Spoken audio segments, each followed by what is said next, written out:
Yeah. Do you guys have any questions before we get started? I don't What's think. your drink of choice today? So the pre-show is hams, but then I picked up these from a local brewery, these raspberry sours for today's episode. Ooh, Ooh, nice. So yeah, should be a good wait, time. before we start, Dylan, put on your Christmas present. Oh, You yeah, gave it yeah, to Yeah, yeah. yeah. Hold on. Hold on. I'm launching a new personality for Dylan. Last year I gave Dylan a quarter zip, so I figured the only reasonable thing was to sort of change up the article of clothing that I gave them this year. him. Um, and so I went with something culturally appropriate and got him a Nike Tech. So, Hell yeah. Well, hell yeah. My only question to you, and it's the infamous question, is: do you have any unopened beverages on your end that you want to crack to participate in the opening crack with? I have a already opened but unsipped Coke. Okay. I'm drinking tequila and Diet Coke. Ooh, nice. have a Yingling tall boy. Hell yeah. Nice. Here, Oh, very warm. let me grab a. Waterloo sparkling water. Ooh. Well, I'll count us down here. We'll crack these. I'll do the little intro, bring the four of you in, and we'll just have a good time. All right. In three, two, one.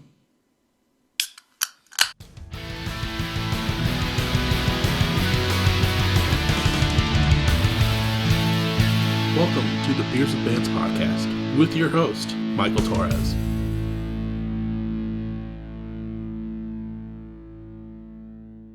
What is up, everyone? Welcome back to another episode of Beers with Bands. Very stoked on this episode. You know, who. Obviously, if you read the title, you already know who's on. But I'm sitting down with Red Sun from Oklahoma. Not going to go into the whole spiel of who they are on this episode because you can go back and check out episode 183. And that was, I think this episode when it comes out is like 270. Hold on, I know what it is. It's up on this other screen. It's going to be 276. So 183 to 276. It's been a hot minute. A lot of things have been cooking in the meantime, and I'm really stoked to kind of chat about it. But yeah, welcome back to Red Sun. Thank you for having us. Yeah, thank you for having Great us. to be here. I don't know what I don't know what Zeke's doing. But hell yeah, I'm stoked to have you guys back. You like I said, you guys have been doing a lot of things since the last time we talked. Literally, I think the last time we talked was for the original debut EP, Best Buds, which is crazy to think that how far we've come since then. Because obviously there was unnecessary riffness, the split that you guys did with Bonus, which is phenomenal. That was such a great split that you guys did with them. Sooner Boomers, big Oklahoma City people, Oklahoma fans on your guys' ends, but to have that all tie in, that was really sick.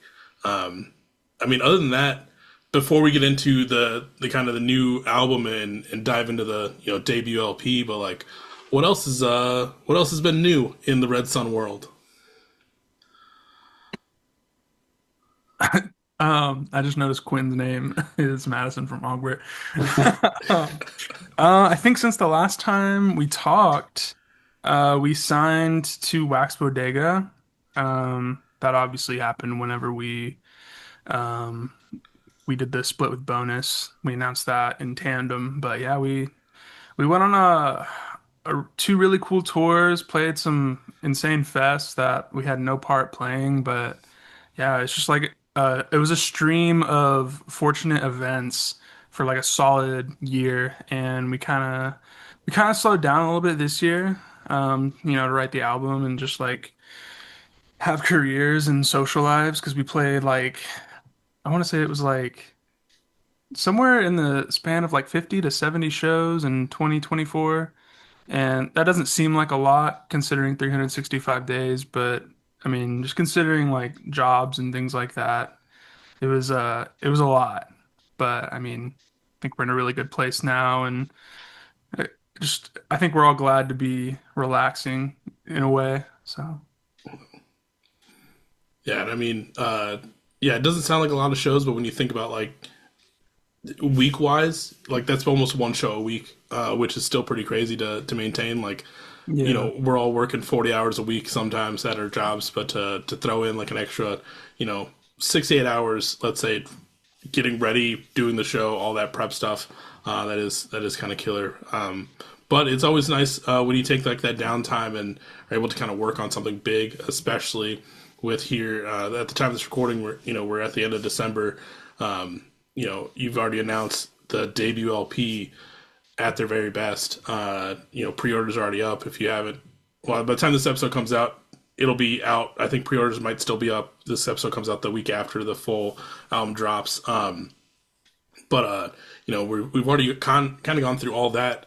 How did it kind of feel to drop Slace and like have like that big after being quiet for kind of so long, just have like the engagement after that?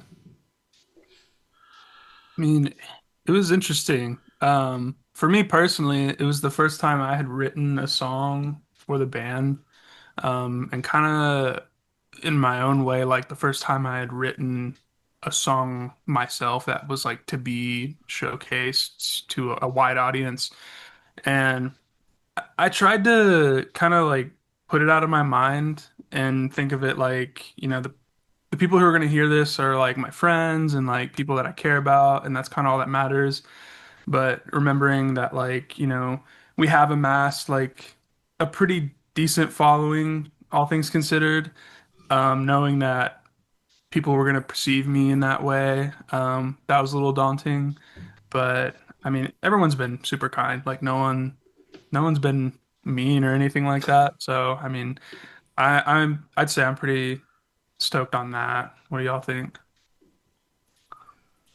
I think it was just really sweet to like put something out after so long. I kind of miss like putting stuff out there and like seeing what people think. Like Trey said, it's like very daunting, definitely a little nerve wracking, but I'm glad that people are digging it so far. So Yeah. Yeah, I thought it was really cool. We got a really nice, like, receptive feedback in a really positive way. I feel like being a band in our space, it's really hard to follow up releases, and it's really hard to maintain relevancy over a period of years. And we put out the single, and I was really surprised. Like, it was like almost universally really nice feedback. Like, even new people who are just stumbling upon Red Sun for the first time are like, oh, this is really catchy. And something that's been really cool for me is for like me in my personal life. I think that the first EP was probably a little more niche in just the sense that I was yelling a bunch. And I think that on this new album, and specifically this song, there's a lot of singing and a lot of showcase of like some actual like clean vocals. And I've had a lot of people, like whether it be my mom or some friend of mine or my aunt, reach out and be like, "Dude, you guys sound awesome! Like, I love this song." And I was like, "Oh, that's so sweet!" Like, I really appreciate it. And I got to give a lot of credit to Trace on that. That's Slace is just basically his brainchild. I mean, I think start to finish, he basically wrote every single facet of that song. He really knocked it out of the park, and I'm really happy to see such a universally loving feedback for his first song. I remember when Trace had first kind of started playing with us, he was a little apprehensive to one, sing on a song, and then two, kind of put out his own music. And it's been really cool to see him incorporate like ideas that he's written in the past and showed us originally, and finally kind of gain the confidence to put them out and for people to enjoy them as much as we did. So Trace Brown, one of the best songwriters I know. Oh yeah. Yeah, I think it was a solid single to start out with. Just seeing the response, like I'm also really bad at social media, so like I when things start dropping, I don't notice it right away. But this was one that it was really nice. Like I think I checked Twitter or Instagram like the right moment, and just seeing everybody just interact with it in like the best way, as we kind of have come to know and love with our kind of like Twitter DIY community that we kind of have. But just seeing like some other people, like kind of like what you said, Quinn, like seeing people that you weren't expecting to, or that you might not have known, kind of interact with it. That's like the best part, seeing that you guys are kind of growing and I said this I think before. There's something in that Oklahoma water, and hopefully it's good because and it keeping you guys healthy on the inside because you guys are putting out amazing stuff as well as everyone else in that scene. I've talked to a few different people from Oklahoma, and I can't remember exactly what episodes I've said it on, but like that pocket that you guys have there is just incredible with everything that's popping off. And I know there's a lot of stuff coming out in this near future, not just of you guys. So I'm really for everyone listening, keep an eye on this Oklahoma scene that's going on. Is basically what I'm getting at. Yeah, absolutely. And just a quick thing, I don't want to jump the gun on anything, but we have a release show on January 26th. If you don't live in Oklahoma or you can't make it, check out our flyer. We have 7 bands on there that are playing with us that are all local to the Oklahoma scene, whether that's Stillwater, OKC, Tulsa. And we think they're some of the most talented musicians we know. And I think if you're ever looking for new artists, or if you ever, hear us, Ben Quad or Sunfo, whoever it may be, and you're like, man, I want to see what more of the guys in the scene are doing. That's like a great starting point to go and see a lot of great bands. January 23rd also. 23rd, I apologize. It's okay. The date has changed so many times due to my fuck ups. So it is January 23rd though, I believe. But yeah, like that flyer is stacked. But like kind of going bouncing off that Ben Quad statement, like seeing them do that video of like their top five like favorite bands and just having them showcase the OK scene, like that's just another notch in like their DIY OG status of just like still building up the community. But like everything that they listed on there that I didn't know about, I've checked out and is sick. And then everyone that they have listed, obviously I was already aware, and they're also phenomenal. Yeah. Yeah, it's really nice being a part of a scene that likes to build people up and put other bands on. I can't speak obviously for any other, emo scene throughout the nation. But I mean, I've heard of like horror stories of, bands just wanting to get ahead and will kind of like shit on other bands just to get to where they are. And thankfully, like I haven't experienced that in Oklahoma. And yeah, I think we're all very thankful for that and proud to be a part of a community like that. I agree. Jumping back into At Their Very Best, one, this is the first LP coming out of Red Sun's camp. How did it feel like putting together an LP? I know for a lot of people, getting over that hurdle of the collection, the amount of songs going from an EP to an LP can kind of be difficult sometimes. Like, how did that feel for you guys? Did it feel kind of comfortable? Were there songs that didn't make the cut? I know it's only 10 songs, but it's 10 pretty heavy hitting songs, I feel like. Yeah, it was actually, I'll speak for myself. It was fairly easy, which I was not expecting. Um, to answer some of your questions, though, within that, all the songs on there, I think were the only songs that we had. Like there were no B-sides or anything as of right now. Um, yeah, like I think it was just like a collection of songs, like Quinn had said, that I had written in the past, stuff I had written in the present that I wasn't sure if I wanted to use for Red Sun. Um, and then there are some songs that like Quinn wrote. There's some songs that like they had practiced. Like they started riffing off of something and they recorded on their phone, and then we kind of just built off of that. But yeah, I mean, I I knew like for the songs that I was writing in particular, I didn't want to go into it with this sense of how can I match what my contemporaries are doing. Because although I look up to them, I want something that I produce and the band produces to be organic and like true to ourselves. Um, and that's some of the songs are about that, like wondering if my songs sound as good as the next person's, but at the end of the day, try to, you know, like I said, stay true to um, yourself. And yeah, I mean, I tried to block that out of my mind as much as possible anytime I would write, and that's kind of what happened. It took like, I want to say, from the time that we started like gearing up and or like yeah, gearing up and like bearing down to write the album, record it, and send it off for mixing was like a 2 or 3 month process, which none of us have ever done, well, except for Zeke, none of us have ever done like NLP or any body of work that long before. And so that seemed short to me. And I was really proud of just how efficient we were and um, how dedicated we were for the like 2 to 3 month period. And being able to relax after the fact was a blessing. So, Yeah, I agree. I think building upon that, I think one thing that we did really well is I feel like we kind of picked a sound pretty early on that we wanted to do. And we kind of just went with that. I don't think we abandoned anything that we did on, unnecessary riffness or best buds, but I think we kind of built upon it in ways that we liked. And I think we incorporated more influences from bands that I don't think or artists that I don't think bands in our scene would traditionally point to as like, top influences for a record. And I think it made something pretty cool and unique. I really like what we did. I think something that we did for the first time on this album that we hadn't done before is it would be I would start with an idea, whether that it's half a song or just the first verse, or maybe it's the skeleton of the song, and there's a demo of that recorded, and it goes off to Trace, and Trace is like, how can we transform the song into its own little unique thing, and I think he did a really great job with that. I think like the first song that comes to my mind when I think of that's Rough Riders.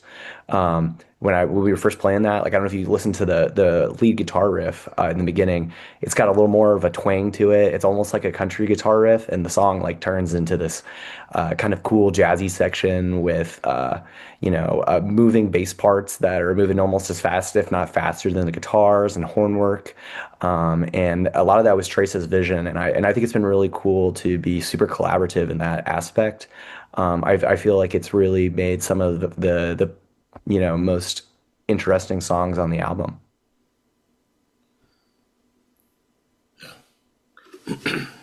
No, yeah, I love the sound you guys are kind of going with. For people that are going to check out this record for the first time and have are diehard Best Buds fans, it is a little bit different. I think it's you really get to the sense of where you guys are going if you listen, like go from Best Buds, listen to Unnecessary Roughness. You can really see that I don't want to say leap, but like that step in the direction that Red Sun's kind of going. But it's nice, and I kind of and I know there's a dissertation coming at the end of this episode, possibly about the future of emo, that we can talk about too. But like just to see the steps that you guys are going and where the direction's going, I love this sound that you guys are doing. It's not to say that everyone out there needs to be doing the same sound. It's nice when someone kind of changes it up a little bit in the scene, and it's still I had a thought there, but basically that change up I just really loved that you guys are doing and how you guys are executing it at the end of the day. thank you. Yeah, thank you. A lot of that has to do with the production work on Billy Menino's end. So Billy is a producer out of Queens, New York, who we got to know pretty well over the past year, just from sharing music between like him and Quinn, and then I got in contact with him just talking about production work. It was never like a you guys should work with me, like I want you to come work with me, and that's why I'm talking to you. He was just very genuine in his approach, and I mean the way that he works it fit perfectly with the sound I think we were going for.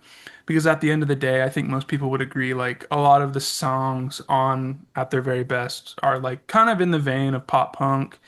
And that's not a bad thing, but if you don't get your hands on a producer, mixing engineer specifically that can make that sound unique compared to a lot of stuff being put out in that genre, it's kind of hard to set yourself apart, I feel like. And he did an incredible job making us sound uh, at our very best. So, Now, not to keep picking on Trace here, but I know on the previous recordings you've done a lot of the production and basically being that person. Did it feel kind of weird on this one to like kind of hand off those reins to Billy to kind of be like, hey, it's your turn. Like I'll do the pre-production stuff, but it's in your hands now. It did for sure. That was something I was worried about because not only with Red Sun, that was the first time that I had sent my, well, it's not the first time, but it's like the second or third time that I've sent my songs and my recordings to be mixed and mastered by someone else. We kind of got our feet in the water with unnecessary riffness because I recorded and mixed all the songs on that. Or I recorded and mixed our songs, and I mixed the bonus songs, and then Billy mastered it. And it was a great experience. But just from like having other people mix my stuff in the past, I think it was a combination of like being taken advantage of an aspect, but also me not knowing how to communicate um, what I want out of a recording, and to put on top of that like four other people's opinion or three other people's opinions within the band, trying to communicate what we want to him before I'd even talked to Billy, I was already like scared. And I was like, I hope this guy doesn't hate me. Like, I hope he doesn't think I'm annoying when I'm asking, like, hey, can we see what this sounds like whenever it's like 2 dB lower in the mix? But the cool thing is when we sent everything over and he'd get us a mix back, it was like, oh, this is like 99% of the way there. It's like there might be one or two things that we want to tweak. Um, and he was always happy to do that. You know, I think him and I are similar in a lot of ways, I guess, when it comes to that. He just has a lot more experience. And so I think he understood where I was coming from and he was very patient and gracious with me. And so, yeah, I'm very thankful for that. And then to top it off, Mike Kalajian mastering the whole project. He probably has no idea who I am, but I have like sent mixes to him in the past, and he's always done incredible work. There's a reason he's the industry standard, and so yeah, it was an honor to work with both of them. I mean, Billy's been doing a lot of bands in the scene. It's nice to see you guys kind of get added to that list because everyone that he's done is all their stuff's been sick and like on their own. Like it sounds like if you're listening to that record, it's that band. It's not like you're going to a producer that's like, hey, I do Avenged Sevenfold. I want to make everything sound like Avenged Sevenfold. Yeah, Like it's nice that you're going to someone that sees the vision and helps get it there at the end of the day. absolutely. And that's the thing is like he sees the vision. He has a signature sound like most producers do, but I mean, he does this thing which I don't want to spoil too much of his craft. I don't know if he'd appreciate that, but I mean, he had me send over mix references, and he was very particular with how I sent those over. He was like, just choose like 8 to 10 songs, collaborate with the band on a vision that you all see fit, not like the drums on this song sound good, but the guitars on this song sounds good. No, like what is the vision and the end product you are going for? He made it sound much more eloquent than I did just now, but things like that made it such a pleasure to work with him, and he makes everyone sound exactly the way that they want to, and then some. So With this record, we do see uh, two songs kind of come back, not necessarily out of the grave. One maybe out of a crypt, but another one that's been out for quite a while. I gotta want to start off with Jenny first because that's the one that everyone I think is more familiar with. Seeing that one come back, the this Redux version is like for people that haven't checked it out yet. It's literally Officer Jenny that we all know and love, but I want to say like on steroids. Like this thing is just in your face, just killer. What was y'all's idea for bringing this song back specifically? I know it's like one of the first full recorded songs that you guys did off that original three-way split, but how did it like? What was the meaning behind bringing it back and putting it on this record? Yeah, someone else. I think when we were first sitting down to do the record, we were kind of like talking about like, hey, what songs do we have written? What do we want to do? And the idea had come up of bringing that song back and kind of giving it sort of a Red Sun recording. I think a couple things go into that. I think one, like up until pretty much the last two shows, we played Jenny at pretty much every single Red Sun show that's ever existed. And we were still playing it, and it was like, I mean, this is probably something that we'd want to give the kind of Red Sun sound that I think the rest of our tracks have. And then two, I think we had a couple ideas just about how to maybe change the production on it. Not that the production is bad. Alistair, who is our live bass player and best friend in the whole wide world, recorded that and mixed that and did all that for us, and he did a great job. But I think we had some like different ideas that we didn't have at the time, and so I'm really great at giving directions to Trace and such, and I was like, man. What if we had it, do that hardcore intro where it's just the feedback and it starts and clearly that's a way of somebody who knows nothing about making music just saying, can we get this sound? And I think we did it. And to me, the coolest thing about it, and I don't know if the others feel the same way, but it has the guitar specifically, it sounds really much like a J-Rock song in like the absolute best way. I think if anybody does licensing for anime OPs and you guys want to use Jenny, hit us up. I think it really would fit well in a shonen or, maybe a slice of life about a implementation specialist from Edmond, Oklahoma.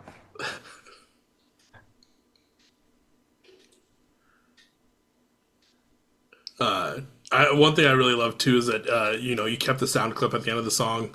That all got incorporated back in, but it was nice to see Jenny come back around. And then the other song that kind of comes back, which when we talked about when you guys were on the episode the first time, I don't think I even knew about Dallas until like Good. today. I did go find. I was able to find the Bandcamp that has Dallas still. So Oh, I listened to that copy, which kind of I feel like ties into Quinn, one of your tweets recently of just like if you're wanting to start a band, just do it. Like record your stuff. It'll be out there in 10 years. You can still go back and listen to it, and I can still go back and listen to Dallas. It's not that hard to find for people looking for it, but to see oh that no. one come back, like how did it feel? Like that's from everything I'm kind of reading too. Like that's the original first Red Sun song. Like how does it feel to have to bring that one back into reality, but also like give it its proper due at this point in time? So this summer, I studied abroad at Oxford, and I'd be walking around Oxford just doing random British things like drinking or walking, which I guess they do a lot of both of those. And I remember getting a notification in our group chat from Trace. He hadn't really told any of us, but he had gone back and he had taken Dallas and he had kind of restructured the song and created a demo of it. And I was immediately like, oh my God, I got to see what this is about. And so I remember opening it up. It's like drizzling. It's like, super moody. I'm in a city that's like 1,000 years old. And I'm listening to our first song and it feels like life has been breathed into it in a way that I really couldn't even like describe. Like listening to that track for the first time brought back a lot of emotions for me and really felt like a full circle moment in a couple of different ways. When we first wrote that song, it was just Dylan and I. And for it to come back and, to have Trace, who was nowhere near being in the band at that time. I mean, we were playing in Dylan's father's garage, and for him to give his own spin on it and in a way that I feel like encapsulates kind of the sound of all four of us. It's really a full circle thing. It really follows the growth of Red Sun. I mean, if you go listen to the original Dallas, you'll realize very quickly it's not very good. And I think that really speaks to that. I mean, it takes a team, and I think we're really lucky to have the team of guys that we do. Um, as far as like the actual song, I'm a really big fan of it. I think it's super duper cool that we got to incorporate, kind of vocal lines from not only past Red Sun songs, but from past Me Too Thanks songs and our beloved friends and the others like us, who are no longer with us, or are they? I guess we'll never know. Um, But it's just really cool. It's really kind of a testament to us as a group of friends, but also all of our friends in our scene. I think it's really cool. Like if I had to pick one song from the album that I'd want people to check out, I might point at that one. I really am a huge fan, and it just rocks. Yeah, like Quinn said, it's like very full circle. It really, I think that was the first full song that Quinn and I had written together. And to have Trace, like, I remember I was at work and I was doing dishes in the back and I popped in my AirPods and I listened to it. And it was just so cool to hear it like reimagined and like to be able to give it kind of the, not justice, but, to kind of give it everything that we can to like turn that original that was not very, it's interesting. It's definitely a first song, and kind of reimagine it with our with the level that we're at now is like really really special to me. So Yeah, that was the first song I think we played together because it's the only one I could reference because it had a recording. And I just want to say everyone's like dogging on the old Dallas. I'm of the like I really like the old Dallas. I thought it was catchy. Leave it up, Love that leave it shit. on Spotify. But everyone's totally right. Like I agree with Quinn. Like if you're gonna check out one song, like it's just a good representation of like us and as a whole the story of Red Sun. It's a great song. It's a great song. Everyone did a great job. It's nice to see something that was kind of just sitting on the back burner for so long kind of come to life in its own way. I also love, the little voice memo starting of Zeke saying, "Hey, no one sent in any riffs. Like, send in your riffs." I don't know. I don't know what it is about like just that little bit in there. Like, it just like gets you hyped for the song, especially like the instrumentals kind of building in the back. Like that was great. But yeah, it was super sick just to kind of find the original one and just kind of give them both their justice today. Yeah, so that voice recording at the beginning is from an interview we did with Serg from Summit Shack, Serg on the Street, and it was at Coachella. And if you go find the interview, it's like a 10, 15 second clip, and not the whole clip's in there, but basically it's like I'm doing this long speech. I'm like, yeah, we got robbed. My voice is shot. I'm like, yeah, we got robbed yesterday. We're away from our friends and family. We're on PTO. And then Zeke's like, shout out Modelo's. And then nobody's posted the riff. Why, he says that quote, and it's just like a really jarring 15 seconds. And I think that's one of my favorite Red Sun clips on the internet. That is kind of the energy we bring, I think. I love that it's not just like a voice recording, but it's you guys went out like obviously there's a recording of it, but you guys went out and clipped your own selves to put it in. I know there's another clip, like it's pretty meta, but there's another clip in this album too, that people have obviously listened to Rough Riders. Um, it's Oh wait, no. Yeah, beginning of Rough Riders. There's a clip in there from Grandma's Boy. Uh, I hate how fast it took me to realize that it was from Grandma's Boy. Like I immediately heard it and I was like, oh okay, I know what that's from. It's a great movie. So I loved that little bit being in there. Was there a reason to use one Grandma's Boy in general, but two that specific clip for Rough Riders? Um, so that was my doing. I had actually just wa rewatched Grandma's Boy fairly recently whenever I was working on that song. And I'm not really like a huge fan of sound bites and songs like overstaying their welcome, I guess. Like that trope about like, people putting Midwest emo intros over Breaking Bad segments. It's a funny joke, but it's like no, that actually happens, and sometimes it's a little played out, in my opinion. But I mean, I like I said, I just rewatched it, and I the first time I had seen it was when it came out in like 2006, and I want to say I was like 8 years old at that point. I didn't Everything flew over my head in that movie for the most part, and so going back and watching it, I was like, holy shit, this is like a comedy gold mine. like Adios Turd Nuggets, fucking awesome. It's just like toilet humor for the most part. But for that specific clip, um, there something to do with like best buds was that I added in a lot of like electronic stuff, and I didn't want to abandon that on any future releases if the rest of the band was okay with it and they were okay with it. And so I definitely wanted to combine some like electronic stuff with some like more orchestral elements, and Rough Riders was sort of like the marriage of the two, in my opinion. There's some keys, there's some horns, there's some synth elements, and so that's kind of why I chose that specific clip, and it's just funny as hell. So Yeah, I mean it's a great movie, great clip. But yeah, also just everything that's going on in Rough Riders is just when those horns kick in. Like I know I'm not I not newsflash, not to like newsflash anything, but I'm probably not going to make it to Oklahoma for the release show. But I expect there to be like this. I know one of these days I'm going to make it down. I need to, but I expect there to be like all these horns and just like a dramatic moment for Rough Riders in this live performance. that's the plan. I think we're gonna try to, because like Alistair, our other member, he can play anything. Um, I don't want him to have, because he's playing bass, and I don't want him to have to abandon that in the middle of playing.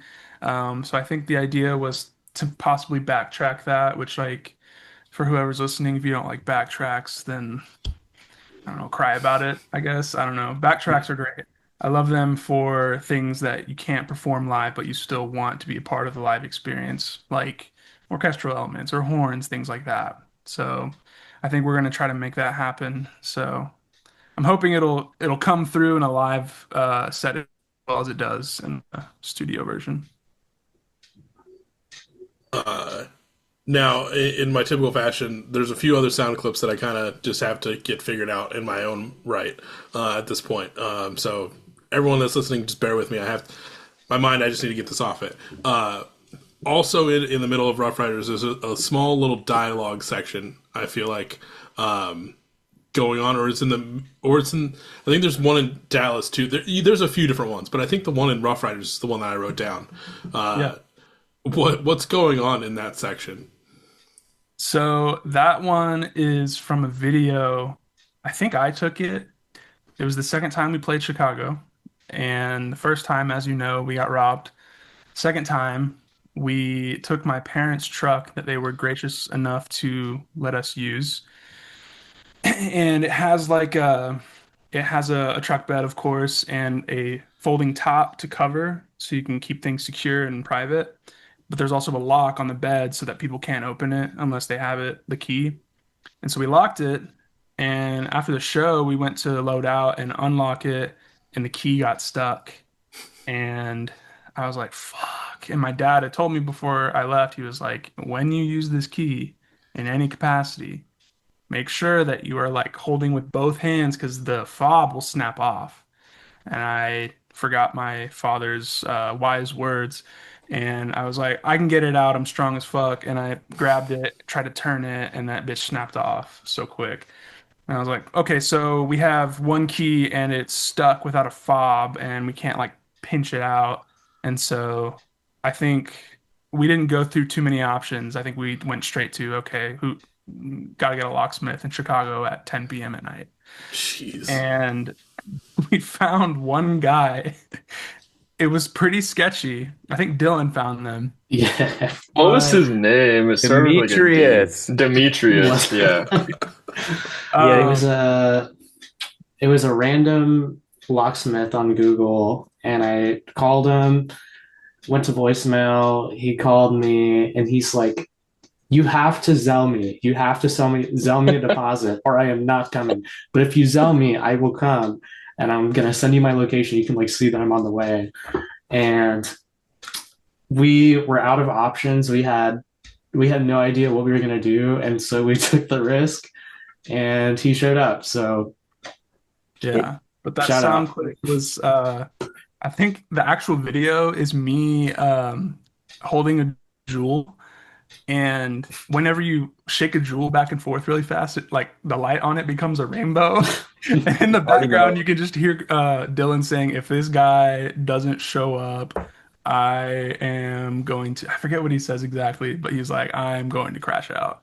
And that whole song is basically about like it's about like it's like a stream of consciousness from my perspective of like uh our journeys through Chicago and like just like the first time how we got robbed and like the second time that key thing happening and the end of the song Quinn sings some lyrics about like driving through the night and like losing an hour like that's something that actually happened when we got robbed that initial like that first time we had like we filed the police report, cops came, we ended up putting trash bags on the broken windows, and Quinn was a trooper and drove through the night to South Bend, Indiana.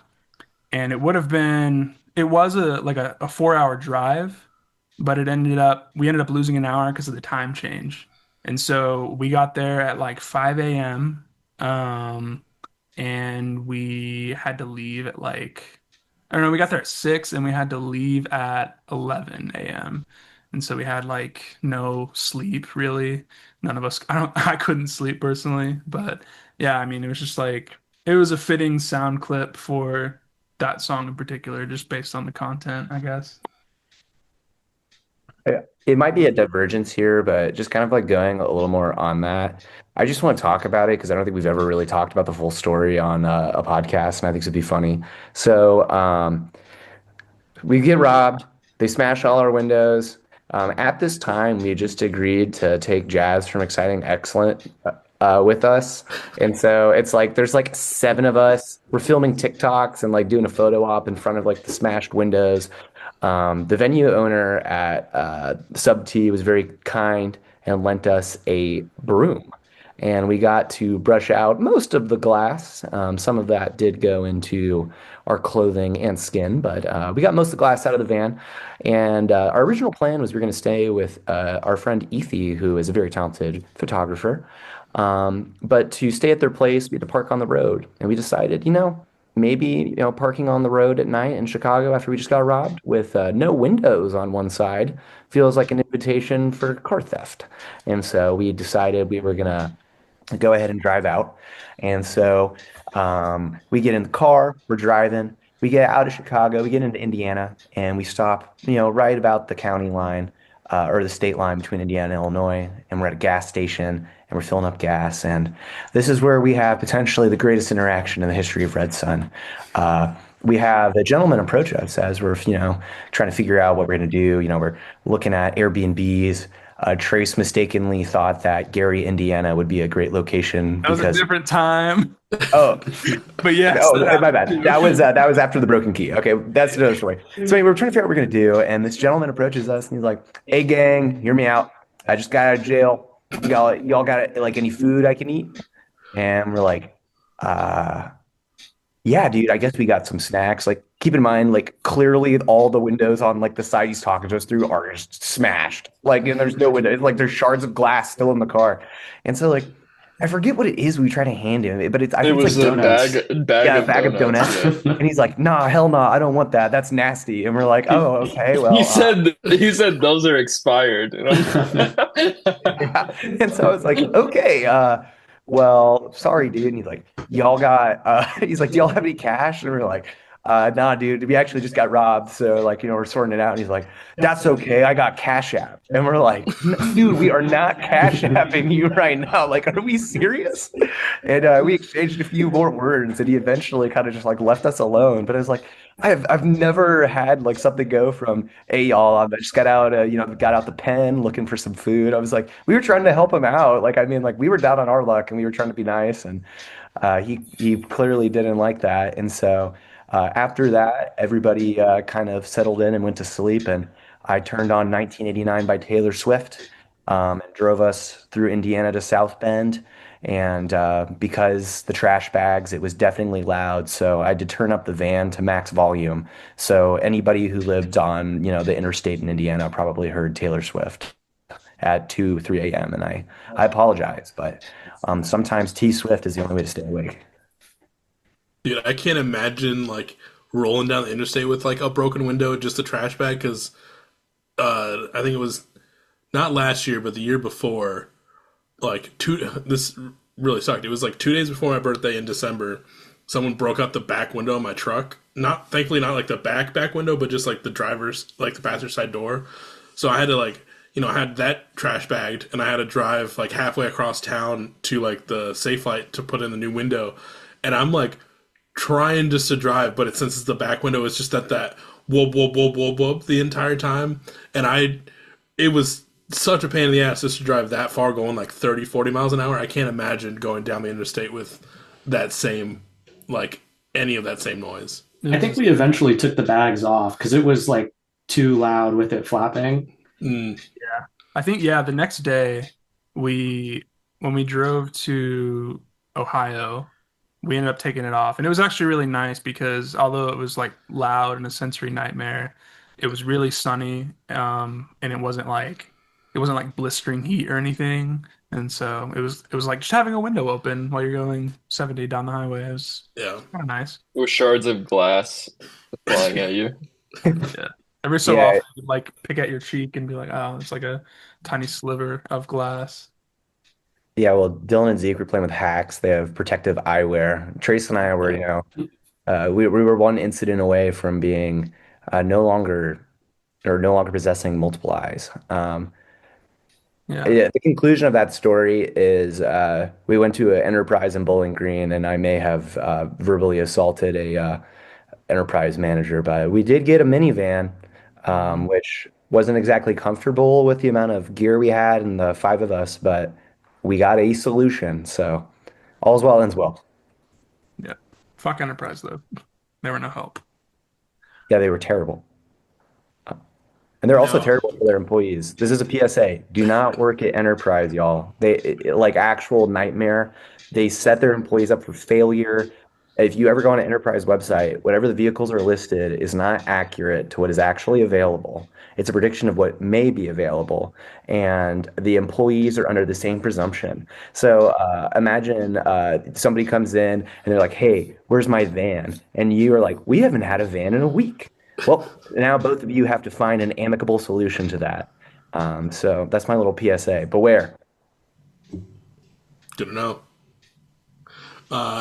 Now, obviously, having both of those situations happen in Chicago, uh, is there going to be a potential third time to Chicago to kind of third time's the charm, right all the wrongs at that point? Uh, Set something up in Chicago, um, at the first half of next year, as of right now.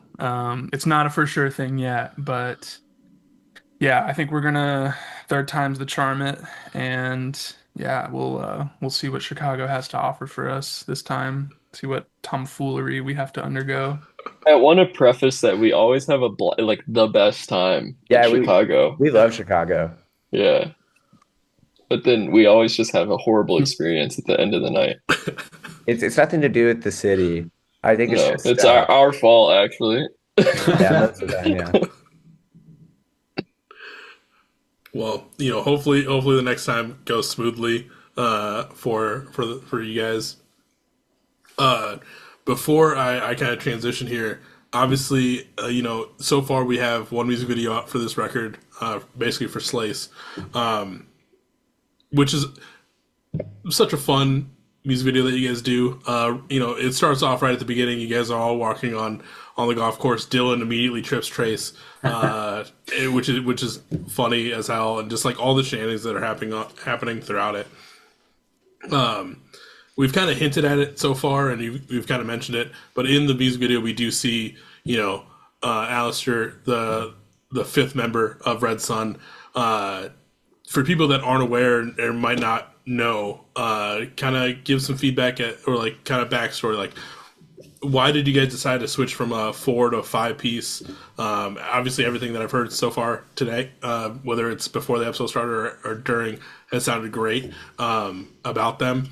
But what was the what was the point where you're like, let's do this, let's become a five piece? I'm greedy. Yeah, I mean, Avenged Sevenfold's a five piece, so I mean, we just had to. Yeah. I think a lot of it was just like on Best Buds, there are a lot of parts where it's in the studio recording at least, three guitars are playing at once. And although I don't think anyone like notices live, like, oh, well, where's that one guitar part? And I don't think they would notice it with the new songs either. There was a lot of stuff that like I was writing for the album that ended up having three guitar parts. And I was like, I would really like love to play these. And so I just figured I'd ask the band, and they were of course cool with it. And obviously that meant we have to find a bassist. Alistair was already in the group chat with us, and so it was kind of an easy solution. We wanted to like let him know like you don't have to do anything like business related. You don't have to like show up for anything except for like shows. And he was like, "Yeah, I'll do whatever." And yeah, he's just been a blast to work with and collaborate with. He would fill in for me whenever I wasn't able to make a show, and so it was kind of like a an easy answer to the question of who's going to play bass. And yeah, he's already like an amazing musician.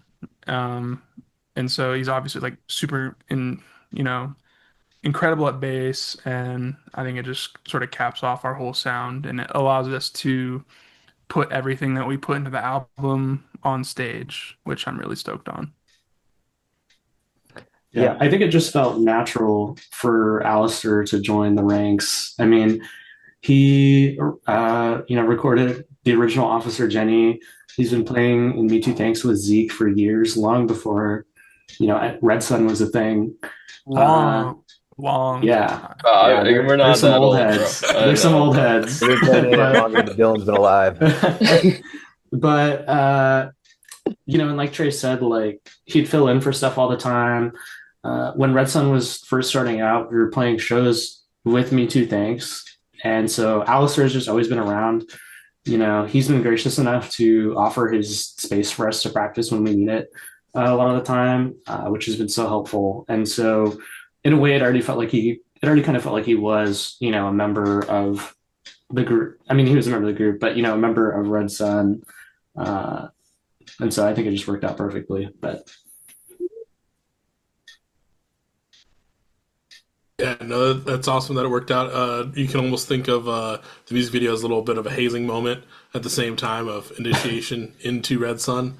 Um, but that's awesome that I hope to one day see the five piece version of Red Sun and get to see kind of a little bit more of these riffs in their full entirety. I know that's been on my list for quite a while, and I didn't make it to Coachella the past couple of years, and might have missed out on Coachella forever. We'll see. Connor, we're waiting, but yeah, hopefully you get to see this all in its entirety. There is something that just popped in my head too. On Slice, there's a little bit of a callback to Faker that you guys have kind of reposted on Twitter. Just a small kind of line in there. And then I feel like, and I don't know if I'm just going crazy, but I want to make sure that I'm not. But there's a riff towards the end of Let It Rip, like right in like the last maybe like 20, 30 seconds. And I'm trying to pinpoint exact. I think it's either a callback to Faker again or it's a callback to Paul McCartney, but I can't tell for sure. And I Red have to. Sun. Oh, it's to Red Sun. Okay, see, I knew it was a Nice callback, ear. Nice ear. but I was trying to figure out which one. But are there other callbacks in this record to either Best Buds or anything else that you guys have done? Absolutely, yeah. Yeah. You caught that one with the lyrics for Slace.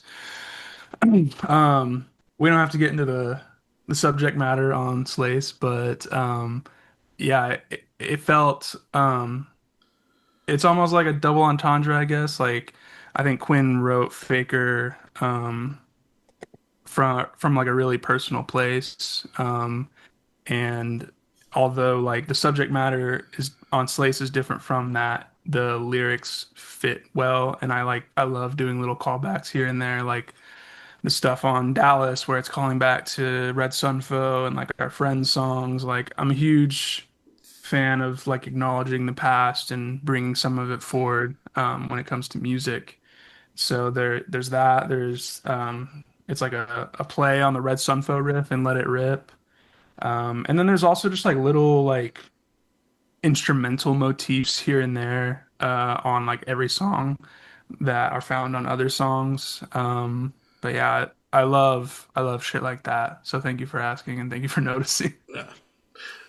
No, yeah, like those little Easter eggs are things that I love. Like especially when, shout out Emway when they put out Double Bind. There was a lot of callbacks to about that beer I owed you that I just really that shit just worked so well, and I just really loved that. So it makes it, especially in my point of view, where when I go to sit down and do one of these, and I do the typical thing of like listening to the discography, getting to like that new stuff and having callbacks to stuff that I just listened to or I've listened to a lot. I just love that shit. Yeah, yeah, I love when people notice it too. So thank you. There's a few other ones like Let It Rip was a lot of the influence for me that went into that had to do with a lot of the music our contemporaries were making. And we had just gotten off a tour where we saw bands like Palette Knife, Kerosene Heights, Ogbert the Nerd. And I was like, I don't want to write a song like that, but I want to use it as an influence. And I mean, especially like Palette Knife, there's a lot of like rhythms that I tried to emulate, which it's kind of hard to do whenever you're trying to emulate someone like Alec Lakata, who is, I'm pretty sure he has perfect pitch and he's like an insanely well trained, like just musician in general. He knows so many like jazz contemporaries, and I think he brings a lot of that over.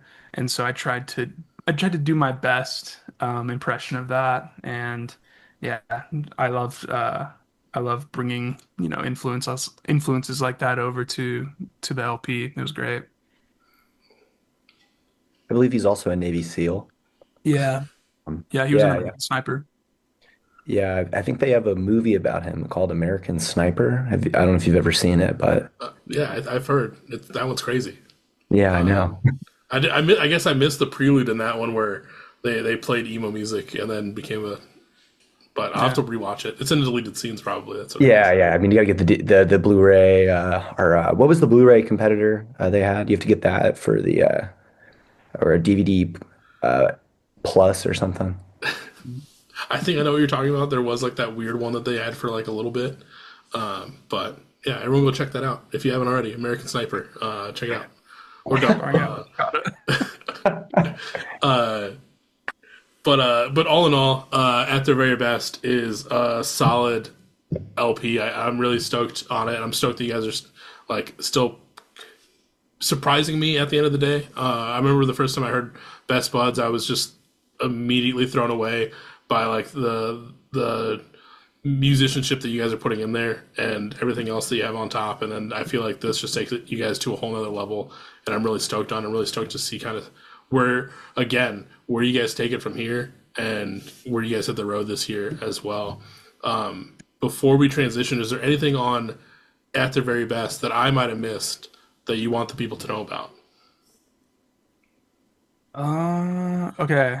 Shark Kick is the penultimate song. Um, that's that's my deep cut. Um, you cannot listen to the song. I don't really give a shit if you listen to it, but it's based off of the title and the subject matter is based off of like personal experiences, but also this short film called Look Back. It was originally a manga and then it was produced into a short film by Tatsumaki Fujimoto. I don't think Tatsumaki's his name. Tatsumaki's is the restaurant in Norman, isn't it? It is a ramen restaurant in Norman. That is correct. He's fact checking that. Yeah. Did I lose y'all? How long was I out? Oh, we thought you were we like thought you were- zoned in on your computer. Oh no, y'all froze on me, and so I was wondering. Oh, if I was- Dude, I thought you were like stun locked. You were like, So I was still going. That's No, crazy. you were just like, yeah, you were stun locked, and it Oh, just okay, made it so funny. funnier that like it was a ramen restaurant, and you just were stun locked, so it just like made it 10 Okay, times funnier. so yeah, I don't remember the author's name off the top of my head. That's so funny. But yeah, he created this short film or this manga that got produced into a short film that is a very touching piece of art that I would implore anyone to go watch or read. It's very bleak, but it's a good testament on like friendship and art and how they both coalesce. And so, yeah, if you don't have to listen to the song, but I would implore anyone to go watch that. It's a really good film.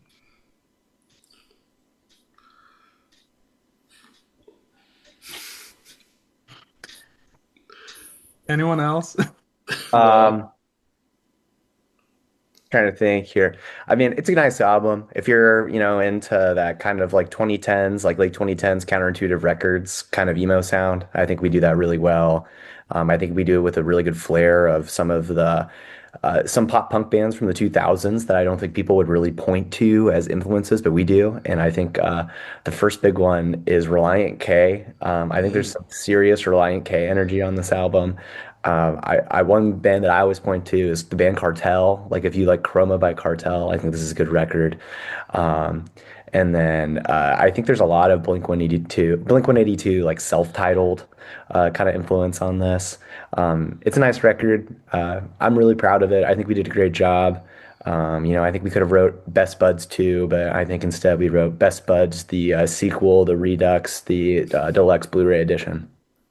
1.5, 2.5 remix. Yeah, to the 10th.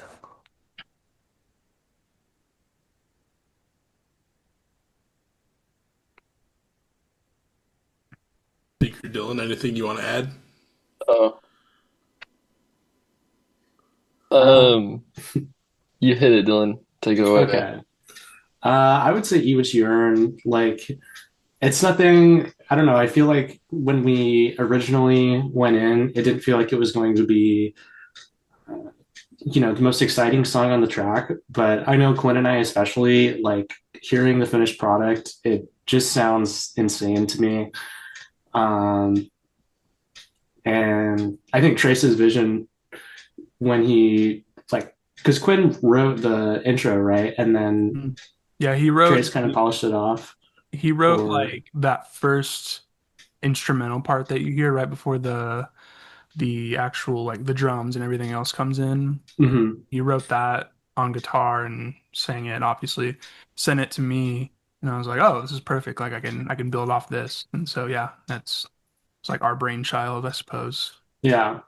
But the way that it comes out, like putting your guys' stuff together like that, and like I don't know, it just turned out incredible. I think so.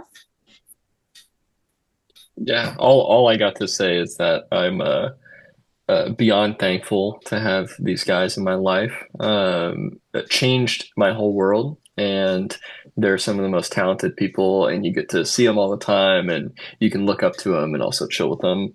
And it's this album is a great representation of this 2023 to 2025 period of our lives. So um, it's extremely, I'm extremely proud and thankful to be here.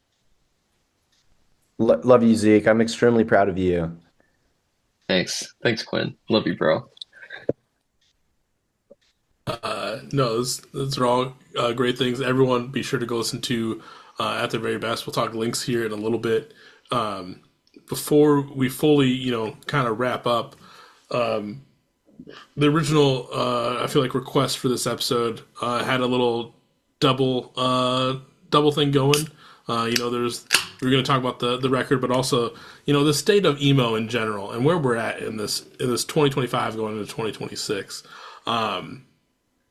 Like, what have you guys learned since being an emo in an emo band in this coming in like the past few years, and then kind of what where we've been in like this phase of emo, I guess, and like where do you see it going from here? For me personally, I won't talk too long, but and let me know. I'll pay attention if I get stun locked again. But always came at songwriting from a point of view of like I want to write for myself and no one else. And I think I had this stereotype in my head going into playing in emo bands where you have to like write for other people. I don't know how common that is for anyone else, but I kind of felt like songs were written to appease a crowd or, you know, attain a certain sound that gets you like more followers or something like that. And I just realized you can do that with anything, any genre. But being a part of this band and getting involved in the community has afforded me the opportunity to see things from another perspective and also meet some of the most kind-hearted individuals that I have the pleasure of knowing and being friends with, including these three guys. So, Yeah, I want to preface by saying that I really genuinely love emo and I really love this community. I think if anything, anybody knows anything about me before I was playing in Red Sun, I would say I was probably the biggest fan of this genre that there could be. I mean, I would be driving 16 hours to go to, DIY emo festivals, or I'd be flying out to go see, Pug Fest or anything like that. And I got to meet so many amazing people, and I'm really thankful for the memories and the experiences I've received.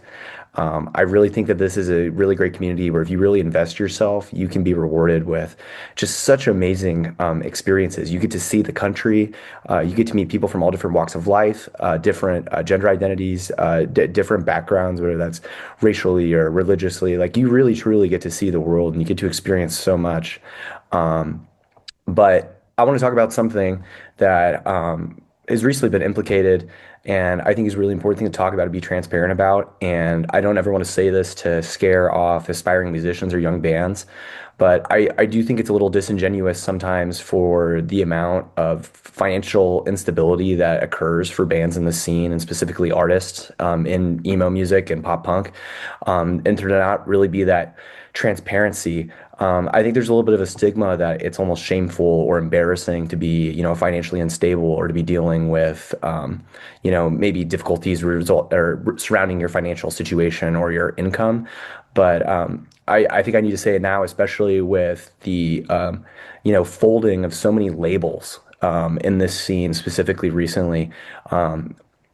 It's a two-facet thing. One, if you're a band out there and you want to sign with a label and you want to do the thing, one, do not be afraid to ask the label how they plan to pay for it.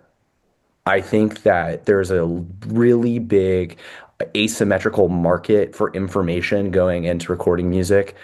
I mean, every band has the desire to want to have their record pressed or the desire to want to be associated with other great bands on a label. And I feel like it can almost be predatory by some of the labels we see in the scene where the volume of artists they take on is clearly unsupportable. And everybody knows it from the outside who has any sort of, music industry experience whatsoever. And two, I just want to give this as a PSA. This genre of music is not profitable. The amount of labels and industry people I've seen come into this specific genre in my 5 years that I've been super into it and almost immediately leave because money does not return, money goes down the drain, is insurmountable. People think that this is a genre that you can come into and you can throw money at all your problems. That is not true whatsoever. The things that really matter here are one, community outreach, how much community support you have, how many people you know personally that are willing to vouch for you or to stick out their necks for you, willing to book you or host you. And two, there's just not money in music like there used to be. I think that we all have this idea as musicians that, if we work super duper hard and, we're on the road all the time, we're playing all these shows and we're getting these streams that, eventually we'll start to see back more money than we're losing out by participating in the scene. And it's not true. I wouldn't be surprised if the bands at the very top, whether that's Mom Jeans or Hot Mulligan, are just seeing incremental returns on their decade long work in emo music. I mean, it's really not a great situation to be in. Streaming provides almost no money, no source of income whatsoever. Record sales are just constantly split with your label or whoever's producing them until you make them back, and then there's a split anyways. If you're a DIY artist, the capital cost or the initial cost of producing your own music or pressing your music or producing merchandise can be insurmountable. And that's not to say that there isn't ways to do all those things in a way that is, fiscally responsible and smart. But that only also goes to, what is accessible to you based on one, your location, and two, your abilities as a person, to produce those sorts of things. I think my big thing that I would like to say is if you want to make music, get out there. Please play in a band. Please make music. The one thing about Red Sun is we make music because we love to play music. We love to play music together. If you're going to listen to our album, I hope that that's the thing you take away. We love this thing as much as other people can love this, but I don't think there's ever been a singular time since we've been touring or doing this or doing that that we've ever thought that this would be something that would replace our day jobs. I would just preach to anybody who wants to pursue music in this genre or in this field. It's not luxurious. You genuinely have to love it. The love that you have for this has to be willing to forego the opportunity cost of spending time with loved ones to be on the road, or the opportunity cost of working or having job security because you may not be able to work enough days of the year at a job that provides you with an income necessary to survive where you live because you're on the road or X or Y. I think in conclusion, all I want to say is please be very smart with the decisions you make. Realize that like there is a lot more to the world than music, and that's not to say that you shouldn't pursue music if you don't want to, or if you want to. But I think I just want to go out there and say that PSA kind of message because I feel like it's a little disingenuous from all of us in the music industry just to pretend like there isn't money issues. And then additionally, like I said, bands do not be afraid to ask labels how they plan to pay for something. If they can't give you an answer, or if their answer sounds sketchy, or they're like, oh, we'll get back to you, or we're figuring it out, there should be immediate red flags. Don't go ahead and sign away any sort of rights to your music to somebody who is unable to do anything with it. Um, Additionally, there's 252 Red Sun Best Buds records somewhere in a warehouse. We'll see if we'll see those again. Thank you. 100%. Like there's been the past few years have just been wild in this scene to see like someone come in, pick up a defunct label, and then obviously everything that's happened within the last couple months. Definitely, like as I'm not gonna bash them and say that their heart wasn't in it, because it obviously I think from what I've read it kind of was, but definitely just like Quinn said, just don't be afraid to ask those questions. If you're gonna be going with a label and they truly are going to be good people and like will understand and like work with you, they're going to give you the right, they're going to give you, saying the right answers feels weird, but like they're going to give you the answers that are legitimate and like the best of their knowledge. If you're going to like, we've always heard horror stories of going with labels that you'll never see shit back. There's always the victory records of any scene. Be mindful. Deep cut. Yeah. There's another smaller one that I can't think of off the top of my head, but I think there's kind of still around. I don't know, but just like be mindful of all this shit. Like I think that's the biggest thing, and like I've told people too is like make what you want to make. Kind of going back to Trace's point, like don't make just to sound the same as the scene. Like put your own flair on shit. Like that's the stuff that is going to stand out a little bit more, I think too. Um, but yeah. Yeah, I agree completely. And last thing I want to say, just to surmise everything I said, and get in the case it gets taken out of context, I'm not saying not to participate in emo and not participate in DIY music or to pursue this as a career. I guess the message I'm trying to say is your heart really needs to be in it.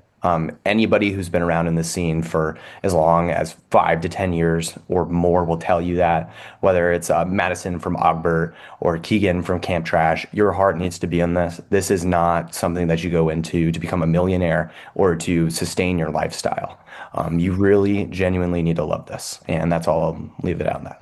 Yeah, and I want to also say like the thing you said earlier, Quinn, like that it seems negative, but the good thing is like the barrier to entry is so low. Just like quit tweeting, go make a band, enjoy yourself, have a lot of fun, and if you approach everything with that as your goal, you, you'll make the right choices. You know, being if you just be responsible and do it for the love of the game, be kind to people, etc.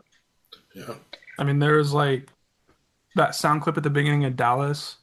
Like it's funny, but like I feel like it brings it full circle with the song because that's like the first song that Red Sun ever put out for the love of the game. And I feel like, we still do this for that reason. And like there's so many there's so many people that would rather talk than just write a song, post a riff, do something. So just to Yeah, echo what I you said. thanks, Trace. Poster riff is deeper than poster riff. It's take part or don't say shit, you know. So Yeah. yeah. Not to say like people can't have an opinion on something, but there's so many like whataboutisms and like, well, I don't know the full story, I don't know the full context. It's like, okay, then don't say anything. Like, you know, if you want to be a part of it, then like be a part of it in like a healthy way. Dylan, any thoughts? Just do it for the love of the game. That's all I gotta say. Um, And then one thing I'd like to do for all of us, and Michael, I'd like you to join us in this, to end this on a positive note. Um, I want to shout out people in the scene, whether that's artists or just people who participate, that I've really been appreciative of for everything they've done over the years. First, I want to go out and give a big shout out to myself, Madison from Ogbert the Nerd. Uncle Matty is just one of those people where they really have taken us all under their wing, and we were so lucky to get to tour with everybody in Ogbert. Almost 2 summers ago, which makes me feel old. But they really do this for the love of the game. If you need help producing merchandise or figuring out touring or figuring out how to produce cassettes or any sort of or CDs, anything you can think of, you need to see an example of how to do it for yourselves. Madison does just the absolute greatest job. They have tons of posts with great resources. That are instructional on how to do it. And I guarantee you, don't be scared by the shit posting. If you genuinely reached out to them and you were like, hey, I love this stuff. I want to be able to do X or Y. How can I do it? They would help you. And then secondly, I want to give a shout out to Uncle Will from Full Blown Meltdown. Will is just one of the most genuinely kind people I know. Beyond the 365-day cycle of shouting out others in DIY or in music and just being supportive in that regard. Uh, Behind the scenes, he's just one of the nicest people. He really looks out for a lot of bands, and he's always looked out for us and been a great guide. I talk to Will all the time, and one thing I think is really cool is that beyond Will tweeting about music or stuff like that, I can text Will and be like, "Hey, Will, I just had this really great personal life accomplishment. I wanted to share it with you." And he is always so excited to share those moments with me or to celebrate with me. And I think that's a really valuable thing. So shout out, Will. Yeah, Will also made me a home workout plan for free that I did not stick to or execute on, but Will, I'll get to it, and I appreciate you. I'd like to shout out Kyle Kinney from Mway, Enswell, and All Done Bye Bye fame. Um, Kyle and I are cut from the same cloth in a few ways, and we think very similarly. And I had the pleasure of getting to know them just from touring with Enswell on that first run that they took us out on last year. And they genuinely care, very similar to Will and Madison. They care in a major way, and they are committed to this shit. Um, they, I mean, I obviously won't divulge anything about their personal life, but they're similar to us in that they have like a full-time job and they're working to, create a community that fosters growth and appreciation for one another and good music. And I love getting to talk to them and get feedback on songs. They will reach out randomly and just like say very kind things about music that Red Sun has written. And yeah, it's just a pleasure to know them and a pleasure to have you know played shows with them and their bands. So I'm very fortunate. I'd like to shout out a couple people from just playing shows together that, I met through the, music space and like have really become friends with because of that. And, whether that's just like playing games or sending each other's like music and stuff like that. It's just been really cool. So I want to shout out Jordy from Bonus, Robin from Sleep Through Person. And then alongside that, I really want to give a huge shout out to the boys in Ben Quad and also the others like us, because they were the first people to really, give us a shot and kind of, uh, you know, believe in us when we were first starting out. And it's cool to be here now and still have their support. So, They believed in us when we released Original Dallas. Keep that in yeah. mind. They said, "Yeah, come tour." Um, yeah, I mean, you guys, we can't cover everyone. There's too many people, but just everyone in Oklahoma that comes to shows, all the bands that we get to play with, and all our friends that we get to see. Um, Rapid Fire, Morris Village, Sunfo, Alistair himself. Wolshaw, Um, Alistair. yeah, okay. Yeah, yeah, but there's too many to cover. But yeah, the others like us, all our Oklahoma friends, and halftime show, and Yeah. AJ, just all these great people in this region, that are super kind and talented, and um, you know, these are not flyover states. Come drive through Oklahoma and Missouri and enjoy yourself. Like there's great people here with a lot of heart. So um, that's all I got. Uh, I know you guys hit a lot of people that heavy hitters, such as Will and Kyle that would be on my list. A couple people that I want to add in, uh, Ryan over at Fresh Finds Podcast. We've been kind of, doing this at the same time, kind of growing parallel to each other. And it's always nice to have that homie around, and just another supportive dude. Cacophony Kid has been super supportive over the past few years as well. Just Nick. being a big supporter of everything that everyone's doing. One person that's not on the DIY Twitter section, they kind of pop up a little bit more on the Instagram portion of things. That's a longtime homie and kind of seeing what like Will's been doing and kind of trying to uplift some more bands that might not be getting mentioned. But shout out to the homie Matt Prince, aka Gunklung, out of Iowa City. Big homie supporting the scene in any way, and like kind of like Zeke said, there's so many people out there too that it's tough to do these because you're going to miss someone. But everyone that I've gotten to interact with over the last 6.5 years at this point has been amazing, and just to be a part of this scene that we have going on is I'm thankful for it every day. Yeah, absolutely. Absolutely. I think the last shout out is for you, Michael. Beers with Bands is such a great podcast. I think you have the most complete, comprehensive collection of artist interviews, probably out of anybody in this space. I think one thing we don't really think about is just how temporal, music is. Like the likelihood, 99.5% of us bands won't be playing in a decade. And I'm really thankful that we have things like the Beers of Band podcast to really document where we were at a point in time and to display not just our music but our personalities and get to have these fun conversations. I've seen so many great episodes that aren't Red Sun, including the Ben Quad ones, which are always great.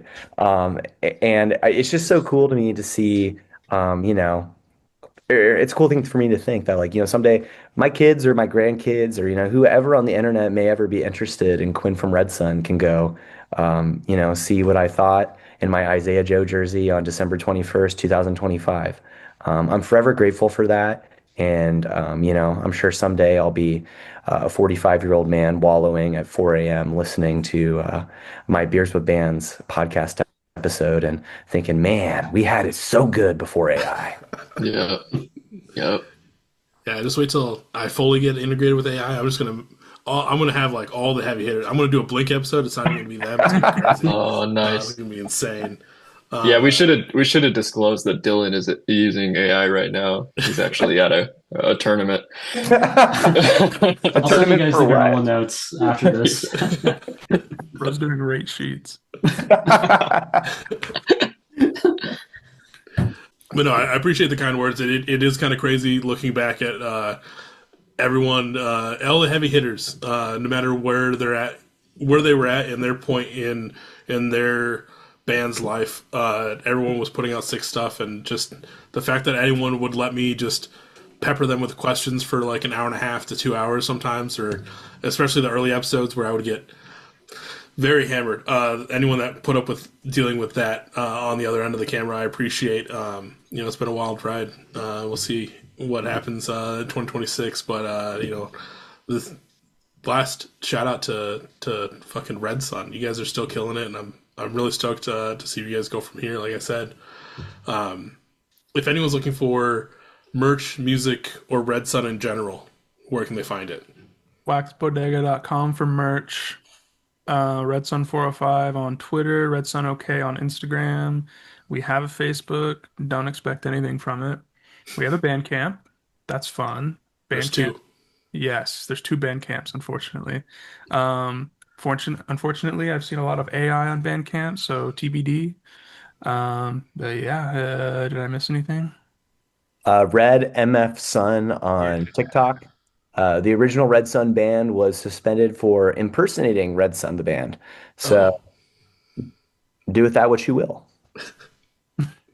crazy. Yeah, so depending on where you found this episode, whether it's Facebook, Instagram, Twitter, Threads, Blue Sky, or you watch the YouTube version, got to see all of their lovely faces like I did tonight. Make sure you check the hyperlinks down below. Follow Red Sun on all the socials. Be ready for new music, new merch, new tours. If you haven't already, go get a pre-order of the new record. I think big shout out to Trace as well for posting the variants little video on Instagram because it's always nice to see what they're kind of fully going to look like before you pre-order.